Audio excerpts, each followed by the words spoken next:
Hi guys, welcome back to another episode of Straight. Last time, it was quite a while ago, I left you off after... I remember we got frisky in the shower together. Oh yeah, we also got a new room.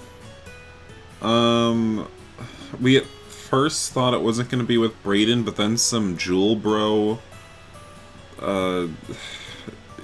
he gave up his room because of Mikhail or something. I don't know. Also, we found out Brayden's been lying about a lot of crap. Like, he's sort of always been into us, which is obvious, but I guess we got the confirmation on it. So, yeah, with the whole stuff with Ernie, apparently Ernie was literally his... Jesus, my mouse button crunching. Ernie was his, I don't know, his little secret agent. So weird, so weird. Anyway, let's go.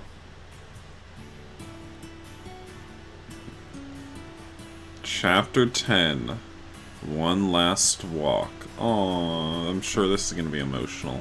Emotional little journey. I'm invested in this to the very end. Same, but is that love? I smile back, exhaling an almost visual cloud of cortisol. I don't know. Truth is, I don't know what love is. My definition keeps changing with every passing moment. Well, so that's your little Zach quote of the day. Enjoy.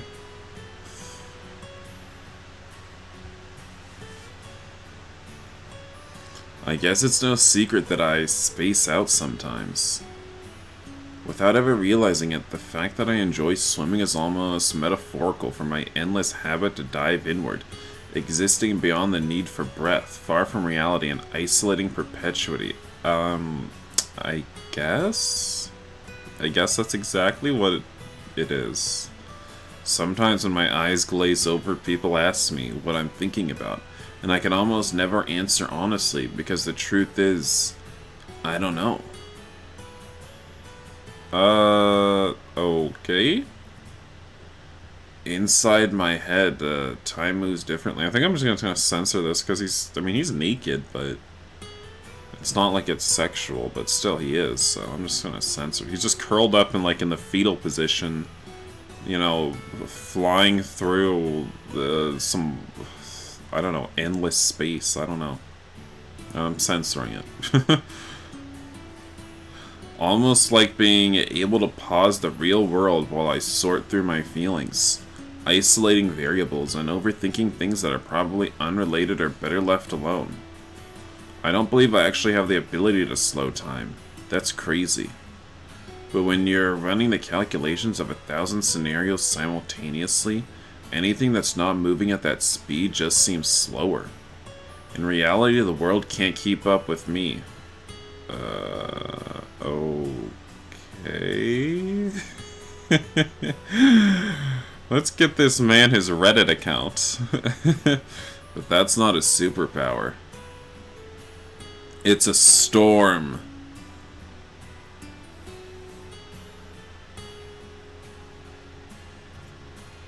I'm sorry to hear this.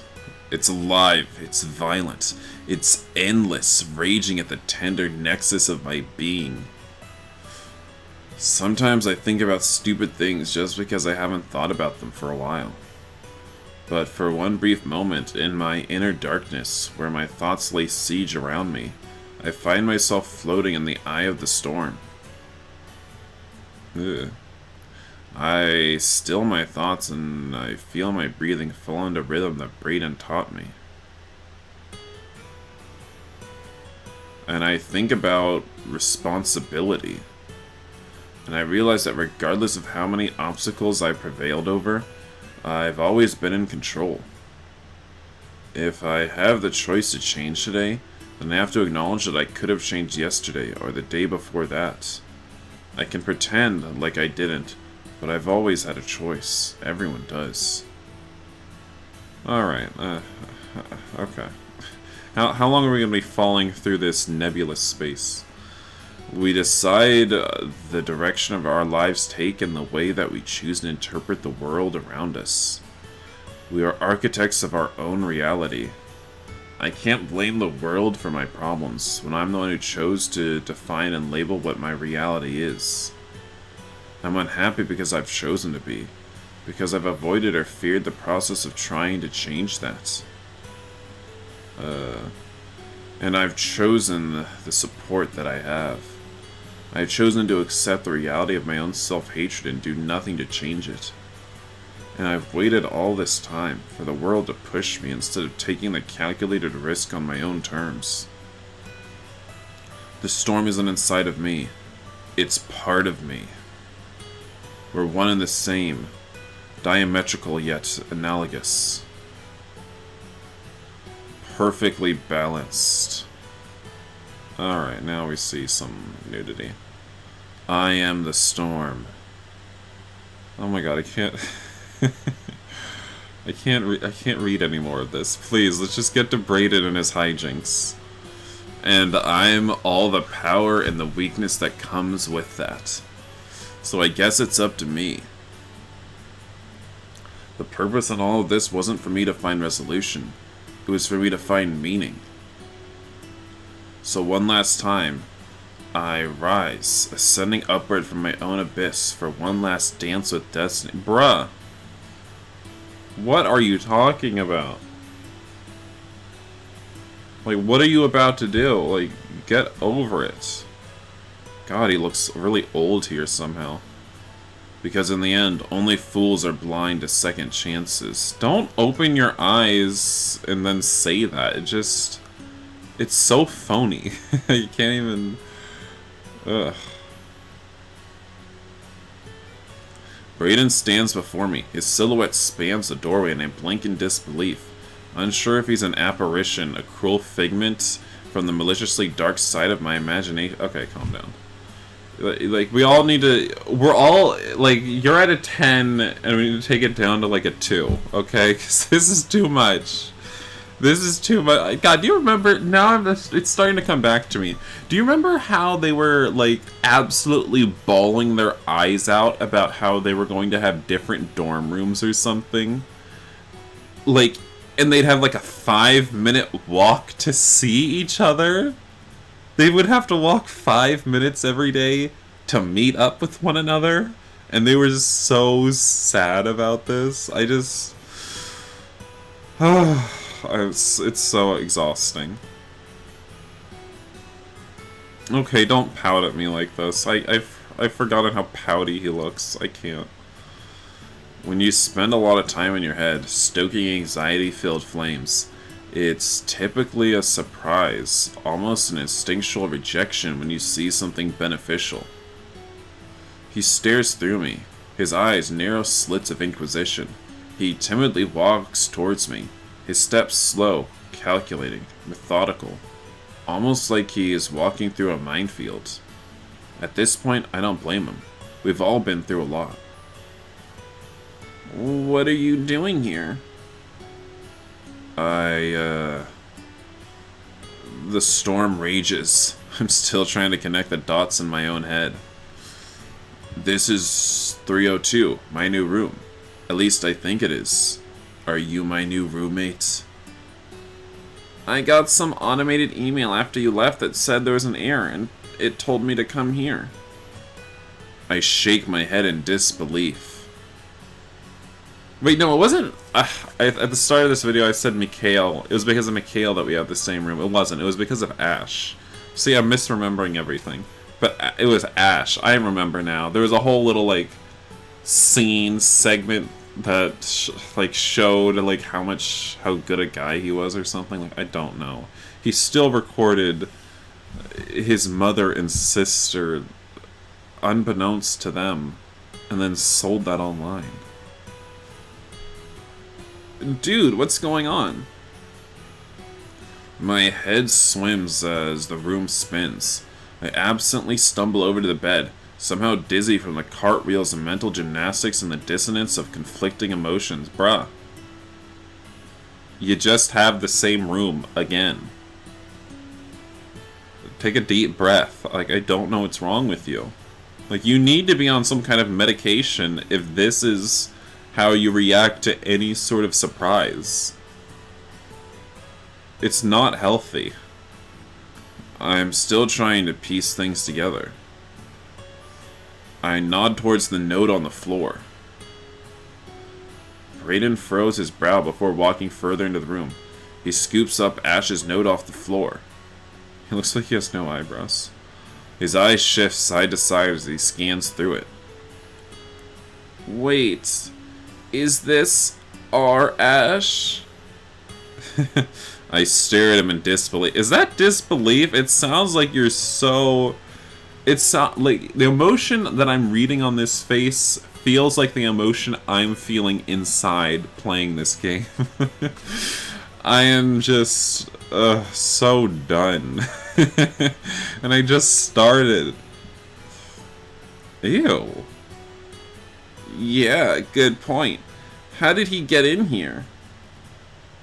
I shake my head. The more I spend time around Ashley, the less questions I actually want answered. Who's Jordan? He was gonna be your new, hotter replacement, but, then you came by. I think he's the dude that lived here before. I met him for a second when he came back for his bike and gave me that note.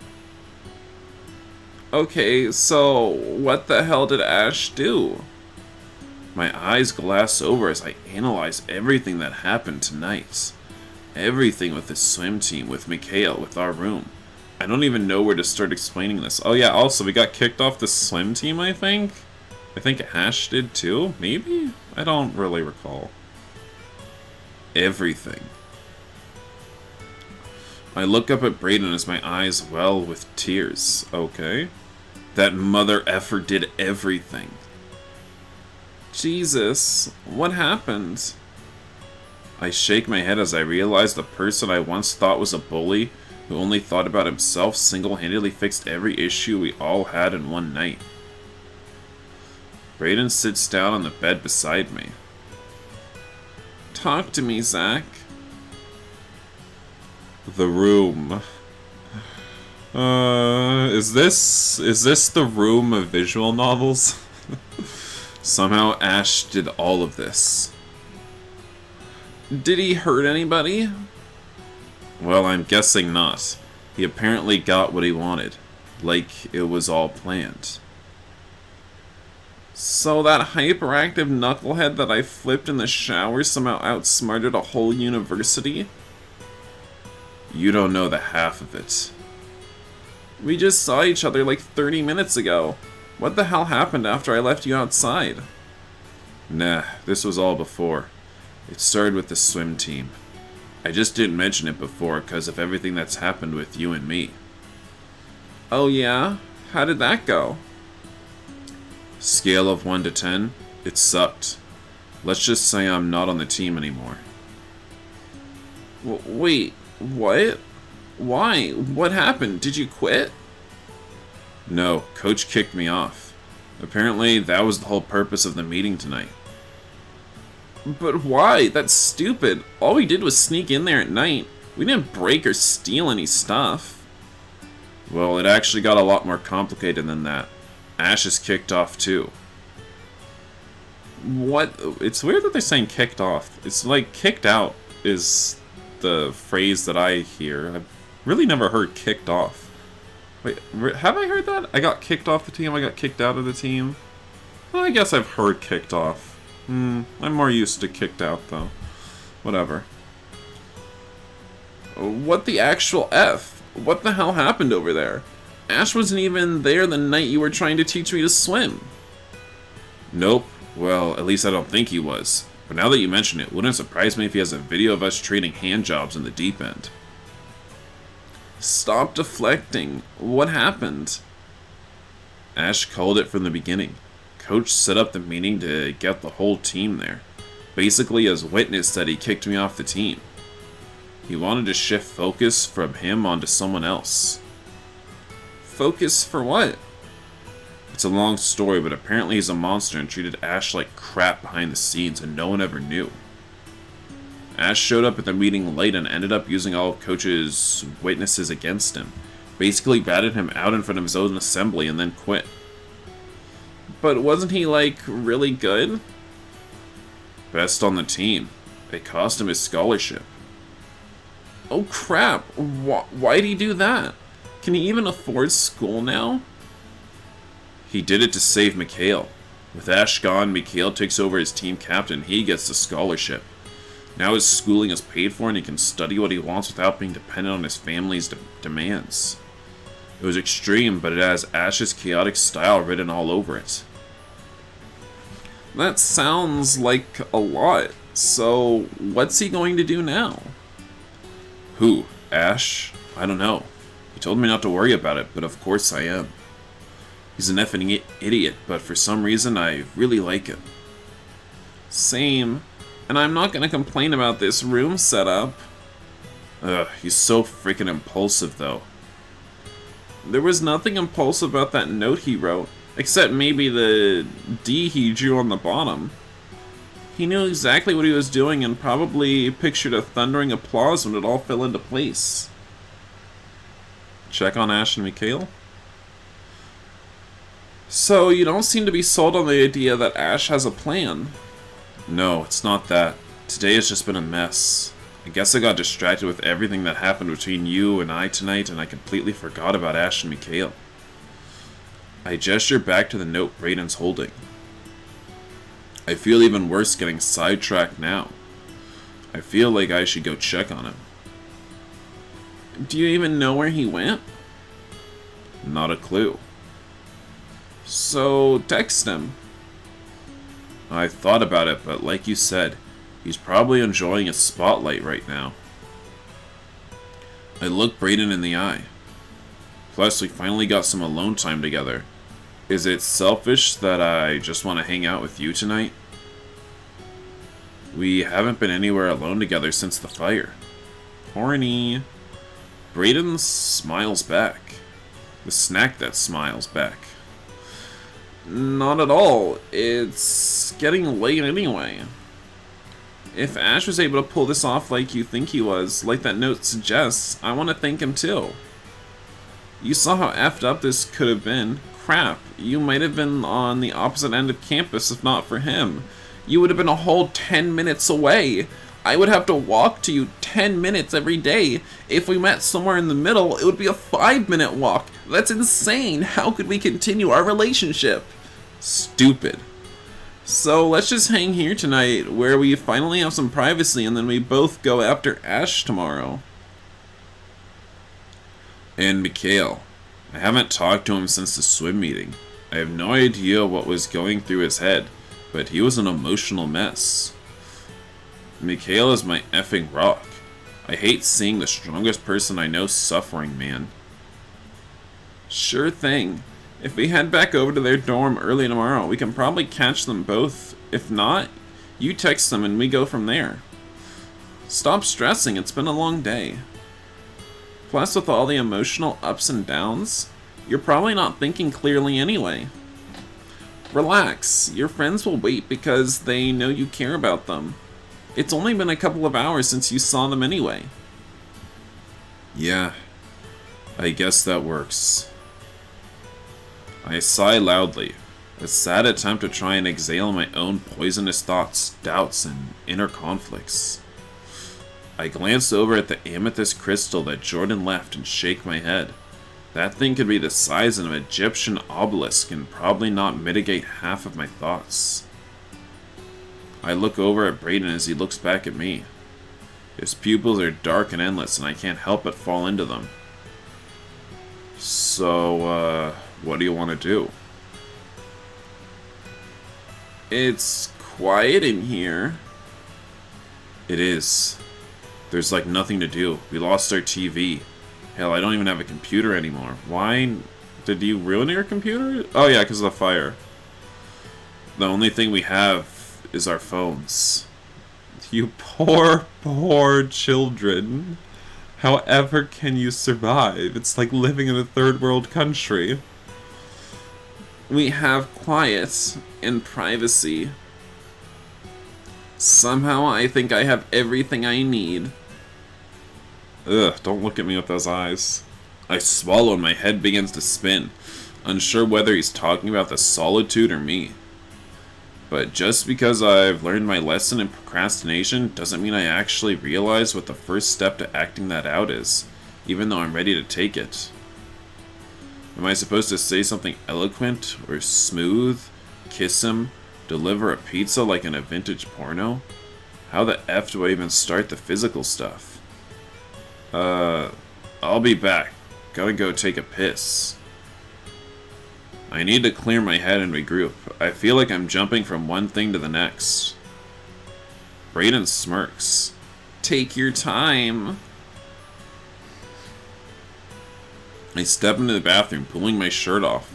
I feel insanely warm for no apparent reason.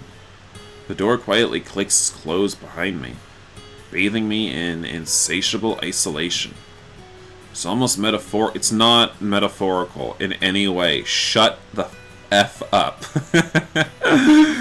No, it's not metaphorical. Stop trying to say everything's metaphorical, as it seals me from the outside world, basking me in the first true privacy I've had since coming to college. You know, guys, we're running over on time, so I hate to have to end it here, but, you know, we're gonna. We all need a break from Zach's narration, but I guess it doesn't seem like he's going to narrate right now. But allow me to thank all of my extra generous patrons that support me at the 8 and tier above, and their names are Blue Lagoon, Hooray Is My Way, Jesse Olson, and NQS. So thank you guys, and I thank all my patrons for supporting me on Patreon and making it possible for me to play games like this on my channel. So when we come back in the next video, we might have showers, sex. Yeah. Maybe we'll also find out what happened to Ashley. I'm not sure. Getting back into this game has sort of been interesting. It's been interesting. I feel like every time I get back into this game, Zach's narration just goes up a step in its pretentiousness, right? Like, I feel like that happens, like, with every new chapter of this game. Like, am I wrong? Like, that's what I feel is happening. Anyway, bye, guys.